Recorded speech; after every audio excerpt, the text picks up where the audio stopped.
The Wall Street Journal is publishing versions of the plan to end the war that his team allegedly proposed to Trump. Radio Liberty turned for the first time published previously secret clauses of the peace treaty proposed by the Russian side to Ukraine. What the Korean scenario is and whether it is suitable for Ukraine, both the New York Times and the Washington Post spoke about this. Today we will consider all the options for ending the war or freezing the war that have been proposed publicly. My name is Vladimir Zolkin, you are on Vladimir Zolkin's channel. What a surprise, right? Coincidence? I don't think so. The last video, in which we analyzed the statements of Trump and his closest associates, received a generally positive response, and therefore it is necessary to continue recording such releases. And whoever watched this episode to the end will hear secret negotiations between representatives of the Russian special services that concern me personally. This is terrible, let me tell you in advance. But first, let's look at the previously announced topics. So, journalists from Radio Liberty, namely the Sistema investigative project, claim that Russia's first proposals for a peace treaty with Ukraine are in their hands, drawn up, attention, on the 11th day after Russia's full-scale invasion of Ukraine on February 24, 2022. This previously unpublished document provides insight into exactly what Russia was seeking in the first weeks of the war, how it saw the future of Ukraine in the event of its capitulation, and why these conditions were absolutely unfulfillable. Of course, Russia initially wanted to capture all of Ukraine, otherwise they would not have gone to Kiev, but on the 11th day of the invasion they began to understand that Kiev in 3 days was an absolutely unrealistic task, and therefore their plans changed a little. Let's start with the fact that such so-called draft agreements are not news and have already been published before. A total of 3 documents related to the negotiations have been published online. The first is the draft agreement that Ukraine handed over to its Western partners on March 17, 2022. We will not delve too deeply into this document since the requirements of Ukraine are clear to everyone. Russia simply had to get out of Ukraine territory. The second is the Istanbul Communiqué of March 29, 2022, published in its original form in Russian. Here they propose to declare Ukraine as permanently neutral state without right to enter into any military alliance. If signed, international security guarantees for Ukraine will not apply to the occupied territories. And it was proposed to resolve the issue with Crimea diplomatically within 10-15 years. The third is the draft agreement that was on Putin's desk dated April 15, 2022, as stated by New York Times, which published this agreement. We will talk about it in more detail today.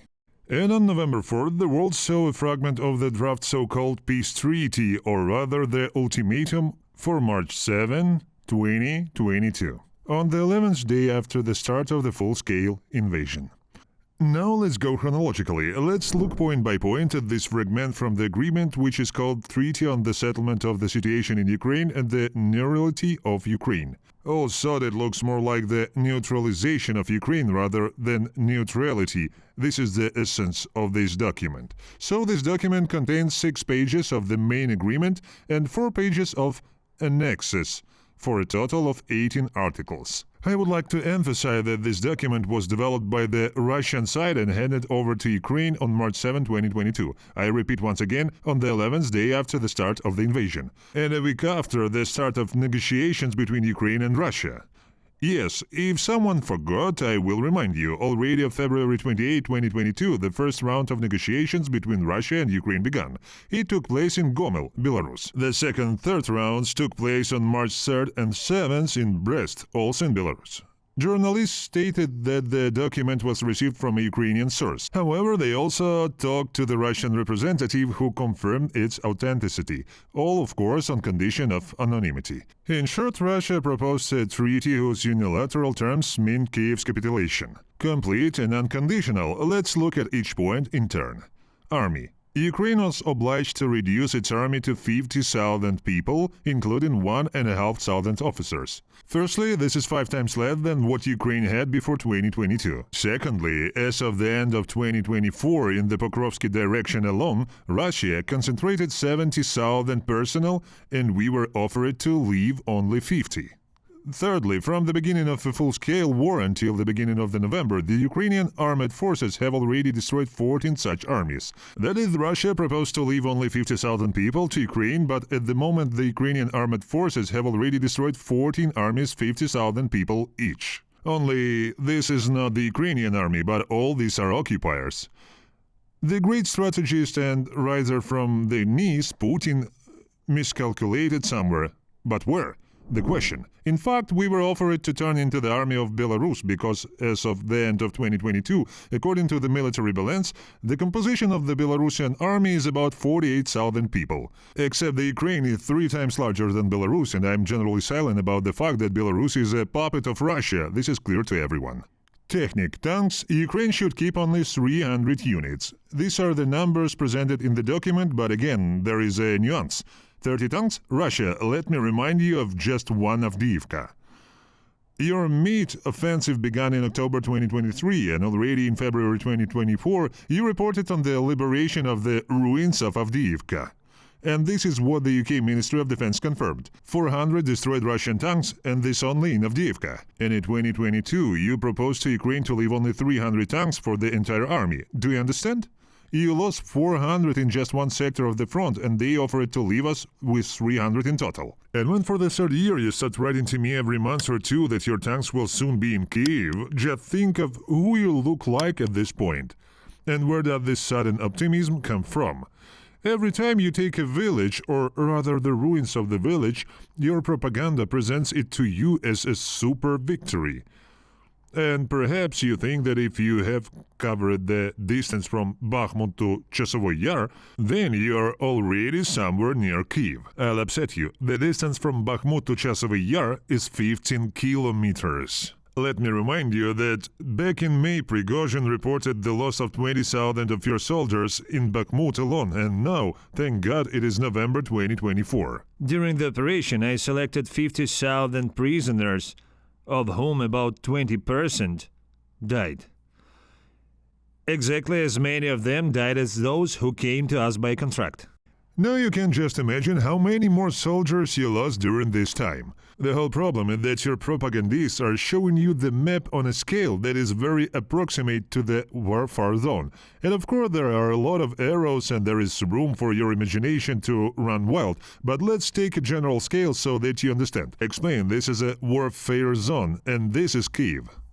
Now look at the distance between Chasovy Yar and Kyiv. It is 739 kilometers. Once again, Bakhmut, Chasovy Yar, 15 kilometers that you walked in 1 year. Chasovy Yar, Kyiv, 739 kilometers. And when you write to me, wait, we will be in Kyiv soon, I ask you many times, when will you be? Well, in order to somehow take you at your word, right? It doesn't work. There's no point in asking anymore. All the most interesting thing, even your propagandist, in particular Tsarov, talk about this. If the speed of liberation goes on like this, it will take us 5 years to liberate the Donetsk region.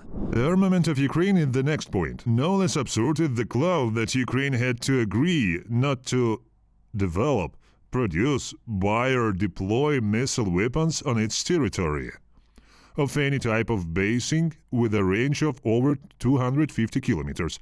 Do I need to explain to you that 250 kilometers in range is? This is the distance between the Ukrainian-controlled settlement of Gulaypole and the illegally built Kerch Bridge. In addition, Russia wanted to reserve the right to prohibit Ukraine from any other types of weapons that could be developed as a result of scientific research. The next point is about the so-called LDPR. This point is simply amazing in its hopeless arrogance and cynicism. First and most importantly, Russia wanted to force Ukraine to recognize the independence of the so-called LPR and DPR. Attention with the administrative regions, that is, with the most of the unoccupied territories. It's just that in order to capture part of the previously occupied territory, you killed hundreds of thousands of your soldiers in the south. As for the territory itself, you simply wiped it off the face of the earth. Cities such as Mariupol, Bakhmut, Marinka, Avdiivka were destroyed. I won't list all the cities, but tell me, is there anyone among you who will look at this footage and call it liberation? Are there still such crazy people left? By the way, about the very liberation, the contract contains a clause that it's simply striking in its cynicism. Attention, Ukraine must bear the cost of restoring the infrastructure of Donbass, destroyed since 2014. We must not only give it away, but also restore it. That is not only the theater bombed by the Russians in the Mariupol, but, for example, the Donbass Arena and Donetsk Airport. We must restore all this. This was spelled out in the requirements in the desires of Russia. Russia also wanted us to restore the looted factories and destroyed mines. It's easier to open the Gulag right away, you know. They are waiting for Gulag. Well, give them Gulag so that will go crazy. But this is exactly what the crazy dictator Putin dreamed of in the winter 2022, when his military tortured and executed Ukrainians in the city of Bucha. Bots will write Bucha is fake. Yes, you say that the massacre in the Bucha is fake, and the New York Times investigation is fake. Now tell me, have you watched this investigation by yourself? Not a retelling from your propagandists, but watch it yourself. No. That's why everything seems fake to you. Because they told you that way they wanted you to, so you didn't know the truth. You say that the looting of your military in Bucha and the killing of civilians in Bucha is fake. Now look at the Kursk region, where again your boys do the same thing, getting into the lenses of your cameras. Still not enough? Do you need any more evidence? Let's move on. Sanctions. In the same document, Russia also demanded the lifting of all sanctions, both Ukrainian and international, and the withdrawal of all international claims filed since 2014. It's strange they say that the sanctions don't work and demand their lifting. Where did your statement that you are not afraid of sanctions go? Or is it still inconvenient when you cannot fly somewhere on airplanes, use the international banking system and other benefits of civilization, right? It's especially inconvenient for your relatives who absolutely all live abroad. And also, apparently, the population did not expect to change McDonald's to Вкусная точка. And apparently, you don't want to crash on a plane that isn't checked and repair it on time. And for some reason, oil is also becoming more expensive. These are the results of the SMO. I understand that you wouldn't want all this, but there's no need to be sad. All the hard stuff is ahead. Hope and wait. These results are intermediate. And no less important point, Russia decided to dictate new laws to Ukraine. More precisely, to get into our legislation and decide for you and me what laws we should pass. Russian is the state language required. The UOCMP is returning all property rights to its functioning and subversive activities throughout Ukraine. And the most absurd thing, legalization of all communist symbols that are prohibited in Ukraine by the law about totalitarian regimes. Many people don't remember, but I'll remind you. This is about not only communism symbols, but also Nazi ones. Your propaganda forgets to tell you that this law specifies two regimes, not only communist, but also Nazi. By the way, Russians, since we are talking about this, the Information Bureau reports. In the Sverdlovsk region of Russia, the monument of Lenin has officially rotted. Do you want decommunization? Well, that's you it us quite well. But there is no need, as they say, to stop halfway. We are ready to show you what real decommunization means for Ukraine. We will show you decommunization, right? No, it's easier for you in this regard, of course, for your decommunization comes naturally, through rotting and decomposition. Many of your cities looks like ruins, we don't even need to bomb them. But what laws did Russia dream of repealing in Ukraine? Attention! On repudiating the victory over Nazism. And about the rehabilitation of victims of repression of the communist totalitarian regime.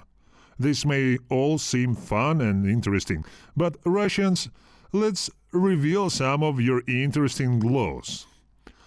Or rather, amendments to your laws.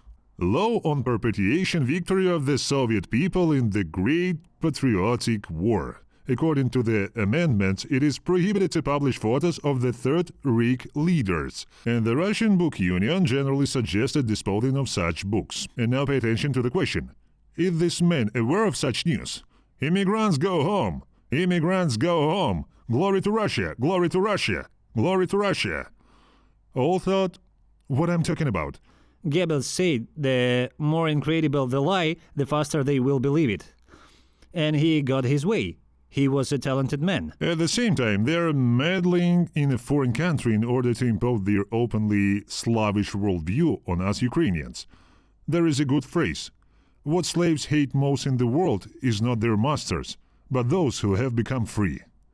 And this is exactly what slave Russia cannot forgive to us: our desire and opportunity to be free people. As well as famous Ukrainian traitors, for example, Mykola Azarov. Previously, he was Prime Minister of Ukraine during the time of Yanukovych. Here, the post he posted earlier. It was my will after the change of the regime in Ukraine, I would not leave Kyiv as the capital. Kyiv, where a huge number of nationalists have recently moved, has become a provocateur city. 3 Cops d'etat. Also, there were many more attempts, so Kyiv lost its right to be the capital.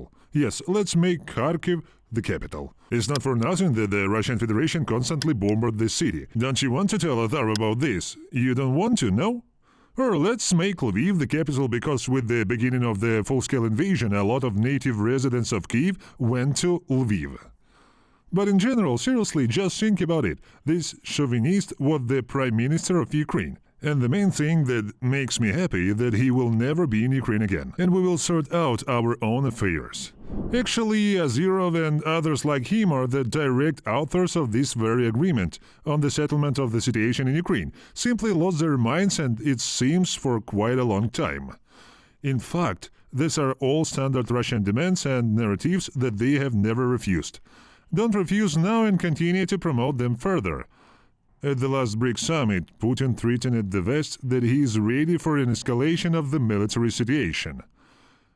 Popular situation involve escalation in various conflict zones, both in the Middle East and Ukraine. But we are not the ones doing this escalation. Those on the other side always play to aggravate things. Well, we are ready for this escalation. Think about whether the countries that are doing this are ready. In fact, in this tirade, in addition to acknowledging the realities on the earth, which he also later mentioned, I just said that we are ready to consider any options for peace agreements based on the realities that are developing on Earth. And I'm not ready for anything else. He again listed all the stated conditions for negotiations which he would achieve military in the event of refusal, namely Ukraine's refusal to join NATO, Do not expand NATO to the east. Western refusal of military assistance in Ukraine, It's justly to move so close to our borders, say to Ukraine itself, and start to build there, not preparing, but already building military bases there. a refusal to recognize Zelensky legitimacy. It is fair to carry out the coup d'etat that I spoke about when answering your colleagues' questions. That is, we elected our president and then we must give up his legitimacy because Putin wants it that way. And you want to say that this man is not crazy, right? First point, Ukraine's refusal of Donbass, Kherson and Zaporozhye voiced by Putin on June 14. At the same time, before this, he said that he was not going to impose anything by force and he did not need our territories. If they agree to complete withdrawal of troops from the DPR, LPR, Zaporozhye and Kherson region and really begin this process, then we are ready to begin negotiations right away. Now let's compare these two so-scaled peace proposals. The difference in time between them is only a little more than a month. Compare it to the draft treaty of April 15, 2022, which was published in the New York Times in June and which, according to journalists, was on Putin's desk. Russia's demands were already much more modest. The number of the armed forces of Ukraine is up to 85,000 people. Tanks, 342 units. Armored fighting vehicles, 1,029 units. Artillery plus mortars plus MLRS, 762 units were now allowed to keep. That is on April 15, after Ukraine had driven Russian troops out from near Kyiv, Chernihiv and Sumy. Let me remind you that on March 7, the Russian army was still stationed near Kyiv, and on April 15, when they were defeated, Russians' demands decreased somewhat. Also, not enough for Ukraine to accept them. This is another direct evidence that the weaker Russia is, the smaller its appetites. And vice versa, the stronger it is, the more it will demand. You see, Elon Musk, you say Russia cannot lose. Have you ever thought that a victory of Russia is? Think about it. First it needed Kyiv, the capital, and therefore the whole of Ukraine. But the Ukrainian armed forces knocked them out from near Kiev and nothing happened. There was no nuclear war. Did Russia win or lose at that moment? Then the Ukrainian armed forces drove them out of the Chernihiv and Sumy directions. Moreover, through the Sumy direction we entered the Kursk region. And Elon Musk, a nuclear war did not happen. Understand? Did Russia lose or win?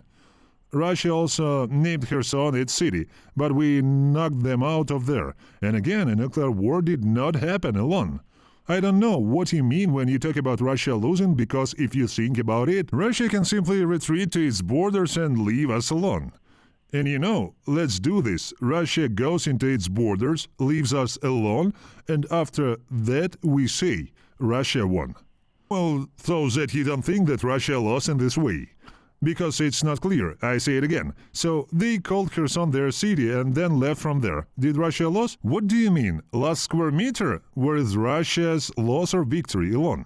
Let you think and express your thoughts more clearly. In fact, Russia is leaving from where we knocked it out, and I repeat once again, no nuclear war is happening. Elon Musk, we proved it. And now, I really on facts. What do you really on when you say that Russia cannot lose? To the words of Russian propagandists? You're a scientist alone. Tell me, how did they manage to brainwash you like that? Speaking of the US and Trump, recently the Wall Street Journal learned the details of one of these peace plans and therefore published it.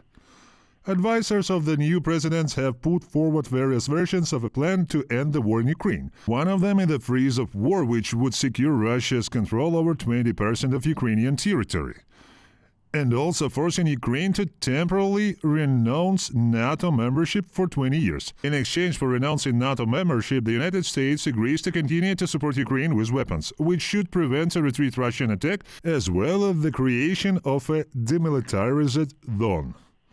Who will guard here?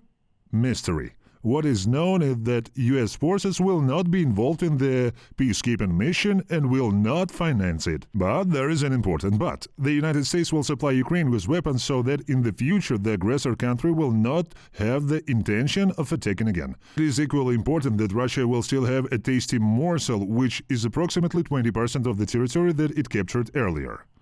Even earlier, Trump was offered a different settlement plan. And this is a cessation of arms supplies to the Ukrainian side until Kyiv agrees to peace treaties with Moscow.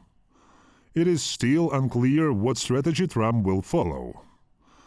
No one knows Trump's exact peace plan, not even his inner circle. Therefore, these are just general points that show what has appeared in the public space.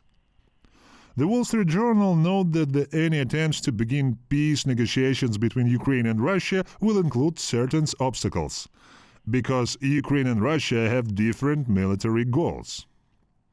Both sides have no plans to change them, and the Kremlin is only demonstrating its readiness to escalate the conflict. It is quite possible that Ukraine is ready to discuss a temporary waiver of the immediate restoration of territorial integrity. But in no case is it a rejection of the territory as a whole. And Ukraine will not give up independent choice in foreign policy and participation in external alliances. Ukraine will not abandon its course towards NATO and the European Union. But Moscow, following Putin's rhetoric, apparently will not agree to this. In the context of statements about a possible freezing of the conflict, it is worth remembering the Korean scenario. What is this Korean scenario? This is the name given to the results of the war between North and South Korea in the period from 1915-1953. The idea is to free the front line and create a demilitarized zone. That war ended with a truce at the end of July 1953. However, a demilitarized zone was created between the parties. This scenario was called the Korean scenario. North and South Korea are technically still at war, because they still haven't signed an official peace treaty. Let's draw historical analogies. Germany's entry into NATO. As you know, NATO was founded in 1949, but Germany, then divided into Western and Eastern, was not in NATO from the very beginning. Officially, West Germany joined NATO only in 1955. And guess what? The West did not consult or ask Khrushchev, is it possible to Germany join to NATO? Likewise, after the Korean War of 1950-1953, the US military has sent tens of thousands of troops to South Korea. This was enshrined in American law. These issues were also not discussed with Mao Zedong, and his permission was not asked. What the hell has changed? And then there was political will. What will happen now? Especially when Biden still has until January 20, 2025 to change something. For example, officially invite Ukraine to NATO. We'll see. Spoiler. Nothing will happen. And then it is possible that Trump, as has happened many times before. From my brother, well, how did you write about Erdogan, remember? I won't list them. Stab in the back, they deceived the fool with four fists, threw him, and everything as you like. This is what will be happen instead of tanks in Kyiv, in my opinion. Yes, of course, we won't be accepted in NATO now. But instead of tanks in Kyiv, you will receive another stab in the back from Trump. And the help that was planned under Biden will most likely come to us in full. Today is November 6, 2024. My name is Vladimir Zolkin, and without going into all the nuances and intricacies of vote counting, with a high degree of probability, we can say that Donald Trump became the 47th president of the United States of America. Trump became the oldest elected president in United States history. Trump turned 78 years old. Biden was 77 at the start of his presidency in 2020. Many experts and even non-experts like me anonymously spoke about that Harris' victory only means that little will change in U.S. policy towards Russian aggression against Ukraine compared to Biden's position. Both Biden and Harris represent the Democratic Party and accordingly the overall strategy of that party. Therefore, globally something could not change in their position in any case. Well, it's obvious that no one expected global changes. But there were hopes for tougher sanctions against the aggressor, increased military assistance for Ukraine, supplies for long-range weapons, and permission to strike with these same weapons deep into Russia with the rivals of Harris. Maybe not for all of this, but many had hope for at least some of these points. After all, Harris is younger, bolder, more active, and her team is the same. And you know, all this no longer plays a fundamental role because now it's much more relevant to talk about Trump and his closest associates, about their positions and their statements. Who should I start with? He is called Trump's right hand, J.D. Vance, Vice President of the United States, who, like Trump, will take office in January 2025. By the way, until this date, Biden remains president, and purely hypothetically, he can show character and do something concrete to support Ukraine. Biden will show character. Biden and character. Vance positions himself as a right-wing populist. You may not know, but in 2016, Vance was an outspoken critic of the Republican presidential candidate Donald Trump. He called Trump reprehensible and the American Hitler, but never considered himself one of his supporters. It's 2021, and after Vance realized he was going to the Senate, he publicly declared his support for Trump, apologizing for his past critical statements about him and deleting some of them. Master of his word, he wanted, he gave, he wanted, he took. And here is his quote from December 10, 2023, on the eve of the visit to the United States of the President of Ukraine, Volodymyr Zelensky. I quote, "We have a food crisis that's getting worse because of the prolonged war in Eastern Europe. We have an energy crisis that's threatening to swamp multiply allied governments in Western Europe. What's in America's best interest is to accept that Ukraine is going to have to cede some territory to the Russians, and we need to bring this war to a close. When I think about the great human tragedy here, hundreds of thousands of Eastern Europeans innocent have been killed in this conflict. The thing that's in our interest and in their is to stop the killing." Whatever it all means, he said it. Said it was conflict, not war, and everything else in the same rhetoric. On the day of Zelensky's visit, December 11, 2023, Vance called his arrival in the United States the most shameful farce. And at the same time, if someone has forgotten, I remind you, on December 7, the state blocked military aid to Ukraine. You remember exactly what happened next. Shell famine at the front, blackouts throughout Ukraine due to a lack of air defense systems.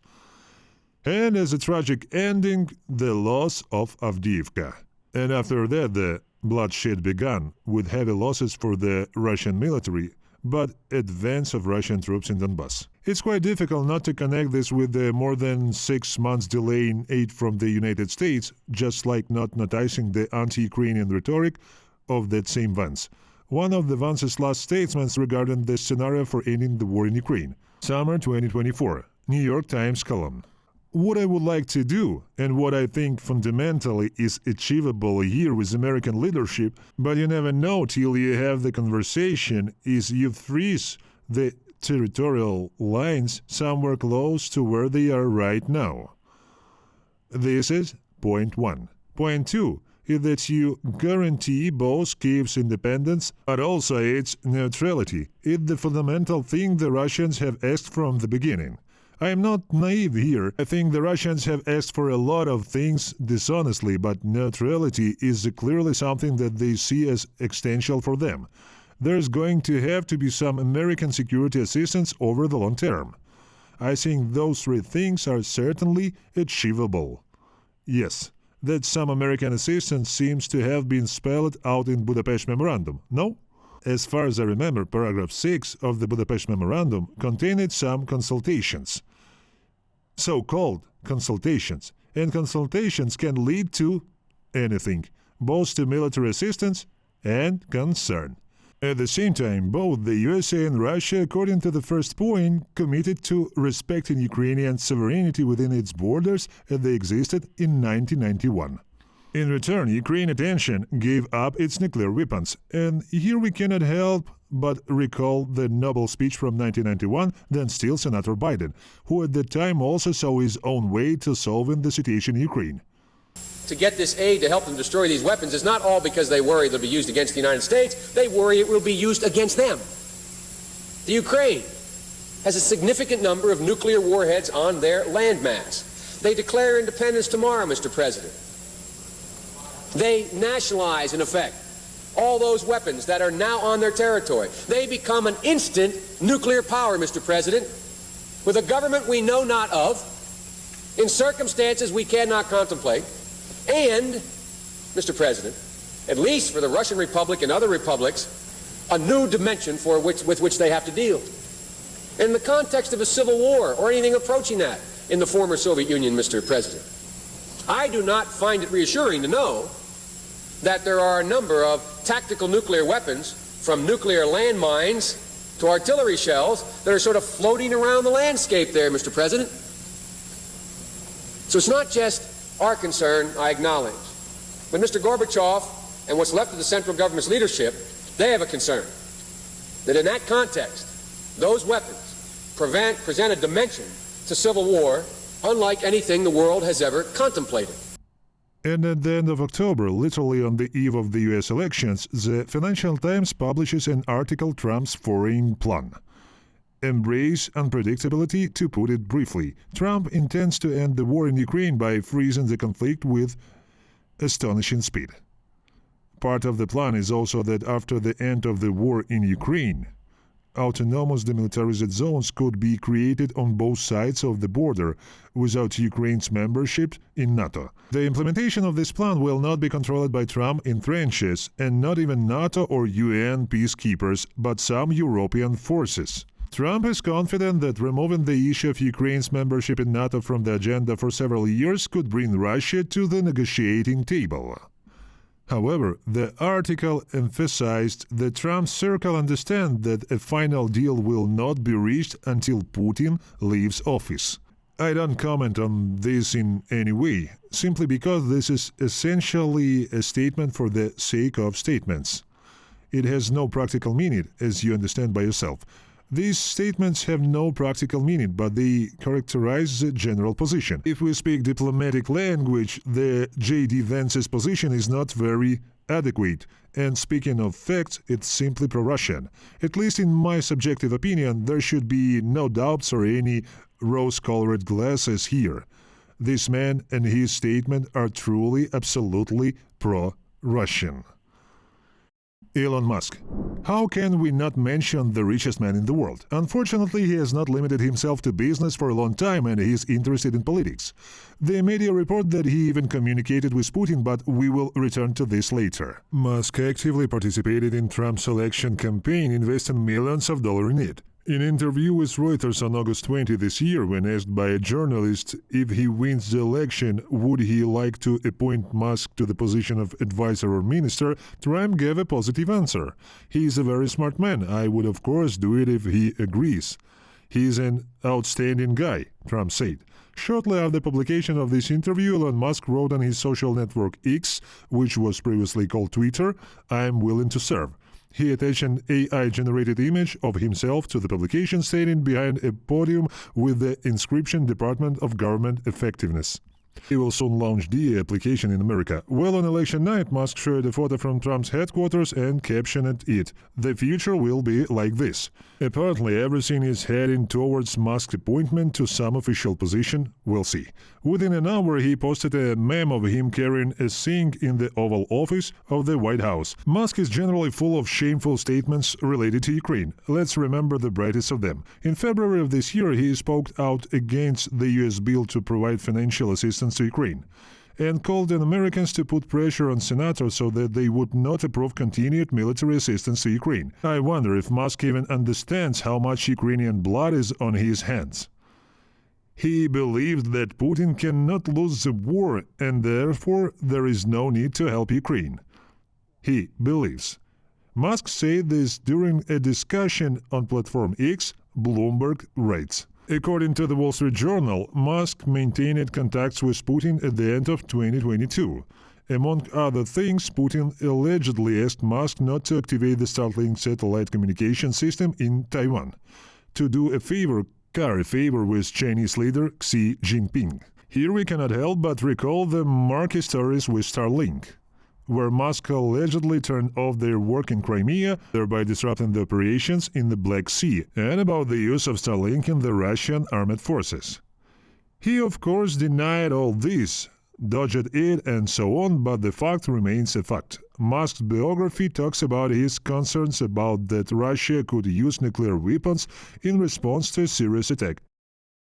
Apparently, this is what he fears most. Musk got this impression after communicating with high-ranking Russian officials, including with Russian President Vladimir Putin. This is confirmed in that very biographical book of Musk. Be that as it may, many users of X, and not only X, suspect Musk of collaborating with the Russian Federation. Well, of course, there are more than enough memes about this. True memes are not very helpful. The question is really relevant, as Sky News journalist asked Elon Musk directly. Did your ego cost so many Ukrainian lives? Has your ignorance and ego cost Ukrainian lives, sir? A Ukrainian official says that you have enabled Vladimir Putin as an aggressor. What do you say to that? Vladimir Putin calls you outstanding, Mr. Musk. Do you appreciate that? What would you call Vladimir Putin? How has your ego and ignorance, sir, cost Ukrainian lives? A senior war official says it has. But the fact is that the journalist never received an answer, a clear answer. Elon Musk also predicted the victory of Russia. The flower of Ukrainian-Russian youth have been dying in trenches for a long time with almost no territorial gains. Whichever side goes on the offensive against heavily entrenched positions will lose far more soldiers. Moreover, Russia outnumbers Ukraine 4-1, so would win a war of attrition even if casualties were equal. Please note Musk is not interested at all in the fact that Putin is sending a huge number of his soldiers to kill Ukrainians. Musk interested in the fact that this will happen anyway happens.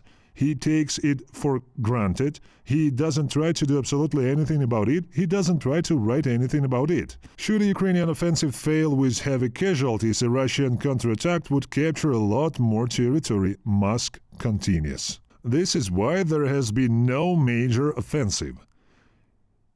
He lacks the Putin forward flag. At the beginning of the war, Musk was considered an undisputed ally of Ukraine. Businessmen in the early days of a full-scale invasion provided Ukrainians with Starlink system that help not only stay in touch, but also control drones and transmit video to adjust artillery fire. However, a few months after the large transfer of several thousand Starlink installations, Musk said that this decision had become unprofitable for his company and began to ask the Pentagon to take on part of the financing. As I understand it, it was at this moment that he began negotiations with the Russian side. One can safely suspect that Elon is already well brainwashed by Russian propaganda. Also, just a few years ago, billionaire Elon Musk seemed like a man which drives progress. But now his attention sometimes looks strange and chaotic. He looks more and more like an antagonist of common sense, but in fact he simply does not understand many details. And if he communicated not only with Putin and Russian propagandists or a representative of the Russian side, then of course he would understand these details. Friends, here is a brief overview of the US elections, very brief, because the situation will develop now. Every day there will be new news, and there will be something to talk about, and there will be something to discuss. Write in the comments whether the release is normal, what needs to be improved. Thanks for watching. Please share this video, subscribe to the channel if you haven't already, of course. And once again, no one is going to give up, no one is going to fall into any kind of panic, apathy, depression, and all this is it. We continue to do everything in our power in order to deter the enemy. Glory to Ukraine.